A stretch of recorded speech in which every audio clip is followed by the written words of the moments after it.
खरी पूजा. बंगालमध्ये दसरा हा सण फार महत्त्वाचा आहे.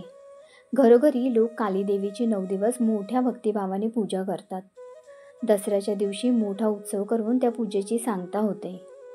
देवीचे हे नवरात्र बंगालमध्ये सार्वजनिक सण म्हणून साजरे करतात. स्वामी विवेकानंद बंगालचे राहणारे होते. त्यांच्या लहानपणीची ही गोष्ट आहे. विवेकानंदांचे पूर्वीचे नाव नरेंद्रनाथ होते. त्यावेळी ते 9-10 वर्षाचे असतील. अशाच एका नवरात्रात त्यांच्या आईने त्यांना पूजेसाठी कालीदेवीची मूर्ती आणायला सांगितली. लहानगा नरेंद्र बाजारात गेला. देवीची मातीची सुंदर मूर्ती त्याने विकत घेतली आणि ती हातावर धरून तो घराकडे निघाला. रस्त्यावर तशी फारशी गर्दी नव्हती, पण जागोजागी शिपाई उभे होते. त्यावेळचा इंग्रज साहेब त्या रस्त्याने जाणार होता. साहेब घोड्याच्या गाडीतून फिरत असे. घोडे वेगाने धावत. रस्त्याने जाणाऱ्या गाडीखाली सापडण्याची भीती असे म्हणून लोकांना रस्त्याच्या कडेने चालायला शिपाई सांगत होते. नरेंद्र मातीची सुंदर मूर्ती हातावर घेऊन रस्त्याच्या कडेने चालला होता. आता साहेबांची गाडी वेगाने येणार म्हणून लोक त्या दिशेने मोठ्या उत्सुकतेने पाहत होते. शिपाई बाजूला व्हा, बाजूला व्हा असे सारखे ओरडत होते.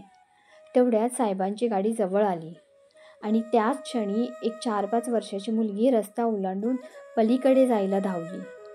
आता ती गाडीखाली सापडणार म्हणून लोक ओरडले. शिपाई घाबरले, पण तिला बाजूला करायला कोण धावणार? या मुलीबरोबरच तोही त्या गाडीखाली चेंगरला असता. नरेंद्रने ते पाहिले. आपल्या जीवाची पर्वा न करता त्या मुलीकडे तो धावला. डोळ्याचे पाते लवते न लवते तोच त्याने मुलीला दोन्ही हातांनी घट्ट धरून ओढले. गाडी भरधाव पुढे निघून गेली. मुलगी वाचली. नरेंद्रच्या धाडसामुळे ती वाचली. लोकांनी नरेंद्रचे खूप कौतुक केले, पण नरेंद्रचा चेहरा मात्र पडला. आईने त्याला पूजेसाठी कालीदेवीची मूर्ती आणायला सांगितली होती. कुठे आहे ती मूर्ती? ती रस्त्यावर पडून फुटली होती. नरेंद्र मुलीला वाचवायला धावला तेव्हा ती हातातली मूर्ती त्याला खाली टाकावी लागली होती. आता आई रागवेल. तो भीतभीतच घरी गेला. आईने कालीदेवीच्या पूजेची सगळी तयारी केली होती. ती नरेंद्रचीच वाट पाहत होती. नरेंद्र आला. तिला आनंद झाला, पण नरेंद्रच्या हातात देवीची मूर्ती नव्हती. देवीची मूर्ती आणली नाहीस? आईने विचारले. नरेंद्र रडायला लागला. ही रस्त्यावर घडलेला सगळा प्रसंग त्याने आईला सांगितला.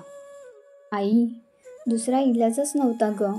मुलीला वाचवायचं तर देवीची मूर्ती हातातून टाकणं भागच होतं. मी ती टाकली आणि मुलीला वाचवलं.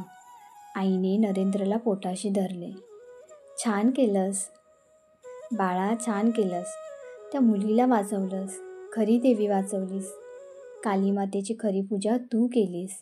देव माणसातच पाहावा, मातीच्या मूर्तीत नाही.